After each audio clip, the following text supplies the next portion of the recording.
Bonjour à tous, je vais corriger dans cette vidéo la partie 2 du TD6, donc dans laquelle on vous demande de faire des tableaux croisés dynamiques et des sous-totaux. Et donc dans cette première question, on a besoin déjà de calculer le champ année, c'est-à-dire de remplir cette colonne grâce à une formule. Donc je vais mettre ça en plein écran. La formule, c'est en révision du TD4, c'est une formule qui permet d'aller extraire l'année qui se trouve dans la colonne date. C'est tout simplement la formule égale année, et on sélectionne la cellule B4 qui contient la date complète, on valide, et seule l'année est extraite, et on peut étirer ceci jusqu'en bas de la feuille. Voilà, ça c'est pour la question numéro 2. Ensuite, la question numéro 3, celle qui nous intéresse le plus, c'est de faire un tableau croisé dynamique. Donc on va en faire même plusieurs. On fait un tableau qui présente pour les différents représentants la somme des ventes par région et par produit. Donc dans le menu insertion, de la même manière que vous avez déjà inséré des graphiques, vous avez tableau croisé dynamique. Donc lorsqu'on a positionné le curseur n'importe où dans le tableau, comme pour les traits ou les filtres, eh bien Excel se charge de sélectionner l'intégralité du tableau. Il faut faire attention qu'il n'y ait pas de ligne vide par exemple, mais là ce n'était pas le cas, donc l'ensemble du tableau a bien été sélectionné. Choisissez l'emplacement du tableau croisé dynamique. Moi personnellement je préfère le faire sur une nouvelle feuille de calcul. Je trouve ça plus clair. Quand on est sur cette page sur laquelle s'affiche le tableau croisé dynamique, qui pour l'instant est vierge, donc on a les différents champs qui sont ici, il y en a 4, champ de valeur, champ de ligne, champ de colonne, champ de filtre. On peut les remplir à l'aide de tous les en-têtes de colonnes qu'on avait dans le tableau initial. Donc nous, puisqu'on veut obtenir un tableau qui indique le montant des ventes pour chaque représentant et chaque région, et bien c'est-à-dire que les représentants, on veut les indiquer dans le tableau, alors soit en ligne, soit en colonne, je peux choisir de les mettre en ligne, et ils apparaissent automatiquement ici. On peut également faire un glisser-déposer de cette zone-là jusqu'à l'intérieur du tableau, ça fonctionne également. Pas sur la version Mac, mais sur la version Microsoft, oui.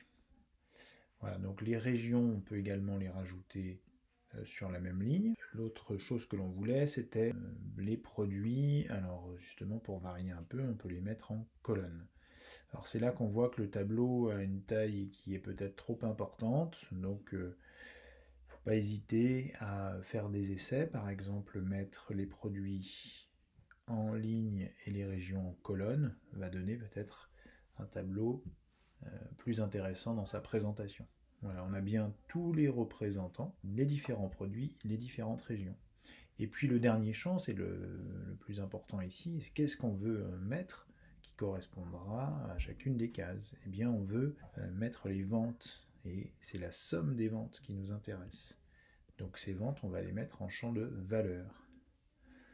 Voilà, on peut ainsi lire, Excel s'est chargé de faire la somme directement, que dans la région Est, le représentant qui s'appelle Davolio a vendu pour 1351 € de rasoir électrique. Ensuite, on peut évidemment mettre en forme le tableau selon les formats que vous connaissez, par exemple un format monétaire. On peut rajouter des bordures si on veut que ce soit un petit peu plus joli, mettre en gras ou en couleur le total général, en faisant remplissage par exemple. Voilà, toutes les mises en forme que vous connaissez habituellement peuvent se faire pour présenter ce tableau de manière peut-être plus intéressante. Voilà. Alors, les différents tableaux qui vous sont demandés vont chaque fois ressembler un peu à celui-ci. Ce qui va changer, c'est qu'on ne vous demande pas à chaque fois de faire la somme des ventes. Dans le TD, on vous demande par exemple à un moment de faire la moyenne des ventes. Eh bien, on peut, avec un clic droit, changer le paramètre de ce champ. Et plutôt que de choisir la somme des ventes, on peut décider d'en faire la moyenne par exemple. Et on obtiendra des choses assez différentes en fonction de ce qu'on demande. On peut également, en changeant le paramètre de champ, décider de compter le nombre de ventes. Et à ce moment-là, on aura des nombres, alors qui ne sont plus du tout des euros, ce sera des nombres entiers, voilà, qu'on peut indiquer sous la forme d'entier. Donc ça indiquerait par exemple que le représentant d'Ouri a fait 2 ventes de cafetière électrique dans la région Est. Voilà, on a le nombre de ventes, on n'a plus le montant. Donc pour avoir le montant, il faut refaire la somme des ventes. Et éventuellement l'indiquer dans le bon format. Mais voilà, vous avez l'essentiel déjà, comment fabriquer votre tableau croisé dynamique. Merci beaucoup de votre écoute, j'espère que cette vidéo vous aura été utile et à bientôt.